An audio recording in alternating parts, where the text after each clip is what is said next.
మన కల్పవృక్ష 2.5 BHK model ఫ్లాట్ని చూపించబోతున్నాను and detailing అంతా చూపించేస్తారు నాతో పాటు రండి. సో ఎంటర్ అవ్వగానే మనకి ఇక్కడ హాల్ వచ్చింది విత్ టీవీ యూనిట్తో వచ్చేస్తుందండి. 2 సిట్టింగ్ సోఫా కూడా ఇచ్చారు.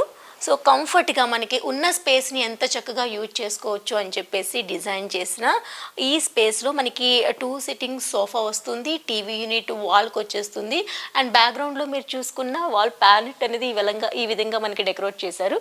అంటే మనకి గ్రే అండ్ బేజ్ కలర్తో ఈ విధంగా డెకరేట్ చేసి చాలా హైలైట్ చేశారు. మనకి ఫస్ట్ లివింగ్ ఏరియా అనొచ్చు, టీవీ యూనిట్ ఏరియా అనొచ్చు.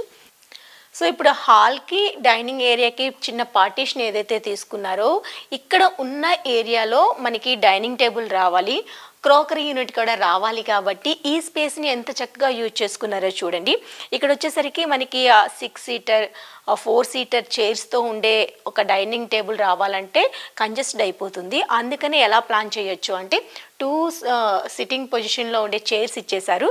మిగతాది మనకి ఈ విధంగా టేబుల్ లాంటిది ఒకటి అరేంజ్ చేయడం వల్ల ఇది మనకి లోపలికి బయటికి కావాలనుకుంటే తీసుకోవచ్చు, లేదనుకుంటే లోపల మనం ఇలా ఫిక్స్ చేసేయచ్చు. ఇక్కడ వచ్చేసరికి మనం కిచెన్లో కౌంటర్ టేబుల్ చూస్తున్నాం కదా, కౌంటర్ టేబుల్ బ్లాక్ గ్రానైట్లో తీసుకున్నారు.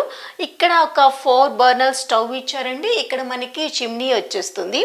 ఇక్కడ కూడాను లైట్గా మనకి గ్లాస్ థీమ్తో విండో సెక్షన్ ఇచ్చారు.